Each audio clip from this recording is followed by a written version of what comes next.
매수를 했는데 가격은 크게 빠지지 않고 횡보를 하기 시작해요. 어이씨 이거 추세 깨졌다. 조졌다. 바로 손절. 이게 아니라는 거죠. 진짜 이 곡선 추세선을 뚫게 되면 진짜 강한 상승이 나와요.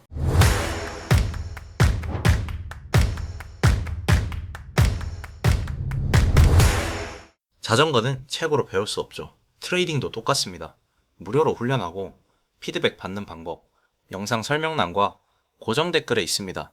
이번 강의 같은 경우에는 추세선을 잡는 법, 그리고 그 추세선의 기울기에 따라서 이게 어떤 힘을 가지고 이런 거에 대해서 한번 볼 거고, 자, 일단 추세선을 잡으려면 여러분들이 이 개념에 대해서 아셔야 돼요. 스윙 하이라는 거, 그리고 스윙 로우. 이 스윙 하이, 스윙 로우라는 개념이 뭐냐면은, 자, 스윙 하이 같은 경우에는 하이니까 당연히 고점이겠죠. 고점인데, 자, 캔들이 이렇게 있어요. 여기가 스윙 하이라고 칩시다. 스윙 하이에는 좌우로, 앞뒤로 뭐가 있어야 되냐?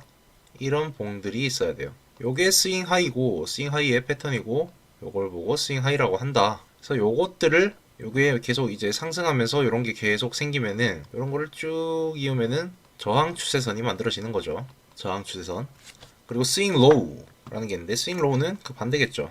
이렇게 내려오는 봉들이 있는데, 이렇게 봉이 생기고 그 다음부터는 뭐 이런 식으로 봉이 생기겠죠.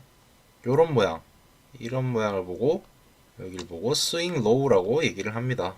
그래서 이런 스윙 로우들의 저점을 이은 거를 쭉 이렇게 이어보면은 상승 추세선, 지지 추세선이 만들어지는 거죠. 요 스윙 로우들이 직선으로만 쭉 있어주면 좋은데, 직선으로 있지 않고 이런 식으로 있는 경우도 있고 직선으로 있는 경우도 있고 이래요. 추세선은 그냥 짝대기 하나 쭉 끊어 놓는다고 끝이 아닙니다.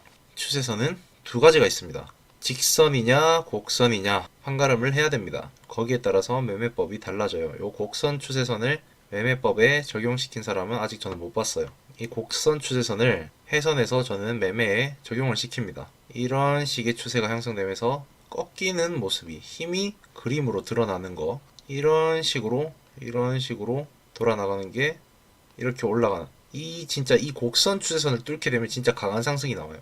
다음은 뭐냐? 추세가 뭐냐? 추세란 매매, 진입, 청산, 포지션이죠. 포지션을 잡는 것, 포지션을 취하는 것, 그리고 포지션을 청산하는 것. 그때 특정 기준에 따라서 달라진다. 이게 뭔 개소리냐? 일단 추세라는 기본 원리에 대해서는 다 아실 거예요. 아시기 때문에 이 내용을 넣었고, 자, 이게 주가입니다. 주가 흐름입니다.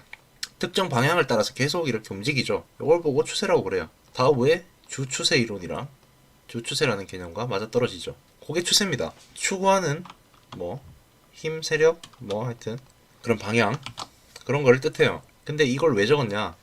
이 매매 진입, 이거를, 이 추세라는 거를 true range라고 표현을 할 수가 있는데, 이 true range, 추세, 진짜 이 범위, 그거는 뭘로 나타낼 수 있느냐? 두 가지로 나타날 수가 있어요.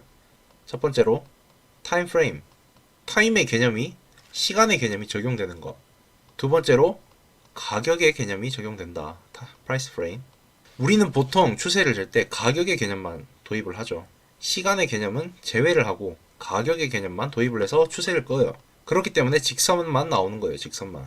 근데 시간의 개념이 들어가면, 자, 일단 우리가 이까지 상승한 놈을 봤어요.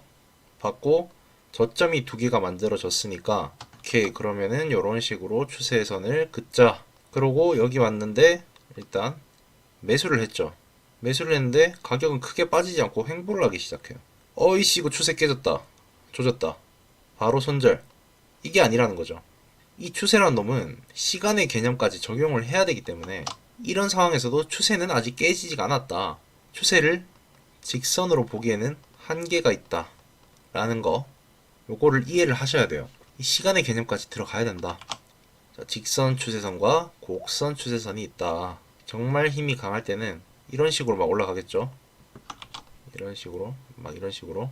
그랬을 때 추세선은 어떻게? 이런 식으로 곡선 추세선이 형성이 돼요. 그리고 위에도 똑같이 저항이 이렇게 오는데 이게 점점 좁아져요. 이게 한계가 오기 시작해요. 그러면서 이런 데서 쌍봉이나 혹은 헤드앤숄더를 만들면서 빠질 때 이 하락은 정말 강하게 급락이 온다 라는 곡선 추세선 개념. 그리고 내려올 때도 마찬가지죠. 요런 곡선 추세선. 이럴 때는 상승이 정말 힘이 강하게 모였다가 팍 터지기 때문에 강하게 올라가요. 그리고 또 반대로 이런 추세선이 있어요. 쭉쭉 이런 추세선. 이랬을 때 이런 제가 하락 곡선 추세선을 얘기를 했는데 어떤 하락 곡선 추세선이냐? 이런 곡선 추세선. 이런 곡선 추세선. 이것도 하락 곡선 추세선입니다. 요것도 똑같은 하락 곡선 추세선이고 상승에도 마찬가지예요. 요런 가파른 놈이 있는 반면에 이런 서서히 올라가서 위에서 터지는 이런 놈도 있죠. 이런 놈 같은 경우에는 횡보로 빠질 확률이 높고 이런 놈은 급락이 나올 확률이 높고 이런 놈도 횡보로 빠지다가 이렇게 올라갈 확률이 높고 이런 놈은 급등이 나올 확률이 높고 요 곡선 추세선 4가지 패턴 요거는 어느 책에도 안 나와 있어요. 이것도 마찬가지로 제가 보고 착안을 해낸 겁니다. 어쨌든 기본은 직선 추세선이니까 직선 추세선 이 스윙 로우랑 스윙 하이를 기준으로 해서 이렇게 추세선을 잡는다라는 거. 자, 캔들과 접점이 많을수록 추세는 강하냐? 계속 다지면서 올라가니까 얘는 추세선이 강하냐? 아니다. 항상 지지와 저항은 4-5번째에 깨진다. 4-5번째에 무조건 추세가 깨질 확률이 높다. 라는 거. 그리고 추세선은 로그 차트로 봤을 때 캐치해내는 속도가 빠르다. 그래서 항상 로그 차트를 켜놓는 이유가 이것 때문입니다. 추세선을 빨리 캐치해낼 수 있기 때문에. 이해됐나요? 그리고 캔들과 추세선의 거리에 따른 모멘텀이라는 놈인데 모멘텀 뭐냐면은 가속도라는 거예요. 가속도. 추세선이 있고 가격이 이런 식으로 움직입니다. 이러면 어떻게 되겠어요? 천천히 움직이죠. 근데 추세선이랑 거리가 멀어져요.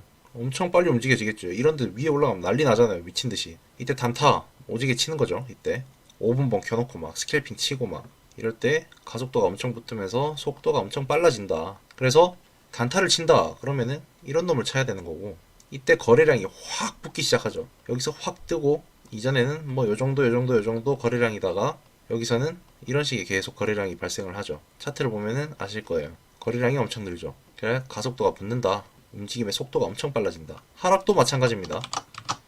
이렇게 천천히 내리다가 쭉쭉 떨어지면서 미친듯이 이렇게 가죠. 이럴 때 속도가 엄청 빨라진다. 이때부터 시작을 해서 거리가 멀어지면 멀어질수록 속도가 빨라지는 거죠. 그래서 캔들과 추세선의 거리에 따른 모멘텀 변화를 이해를 하면은 어디서 내가 스캘핑 매매를 해야 할지 이해가 되는 거죠. 이제 슬슬 기울기라는 개념이 나오기 시작해요. 자, 상승 추세선이 정말 가파르게 오르는 놈, 그 다음으로 가파른 놈, 다음으로 가파른 놈, 아주 둔한 놈. 하락 추세선 마찬가지예요. 엄청 가파르게 떨어지는 놈, 그 다음으로 가파르게 떨어지는 놈, 그 다음.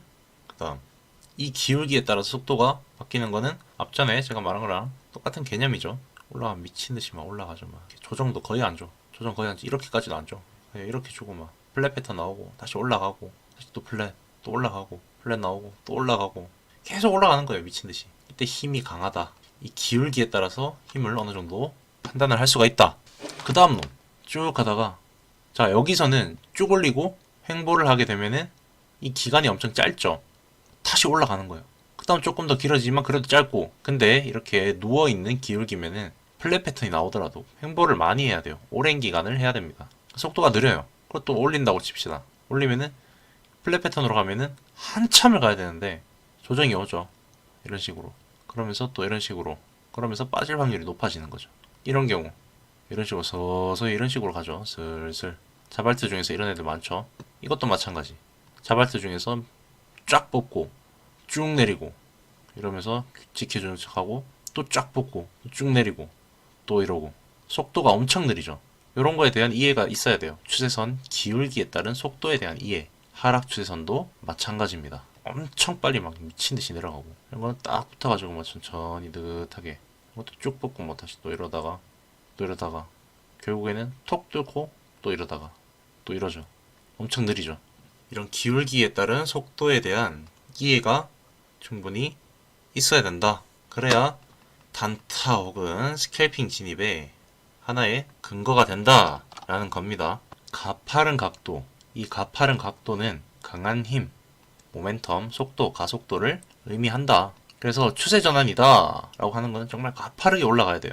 여기서 쭉 하락을 계속 하다가 뭐 이런 식으로 이래버리면 이거는 추세 전환이 아니다. 둔각이죠, 둔각. 이런 애들은 이전 주추세를 그냥 이어간다 라고 이해를 하시면 됩니다. 간단해요. 각도라는 거.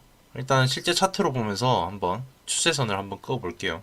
추세선은 결국에 채널이랑 똑같은데 추세선 두 개, 평행하는 거 두 개 있으면 채널이니까 뭐 여기 같은 경우도 이런 식으로 쭉 이렇게 그으면은 직선 하락 추세선이 이어지죠.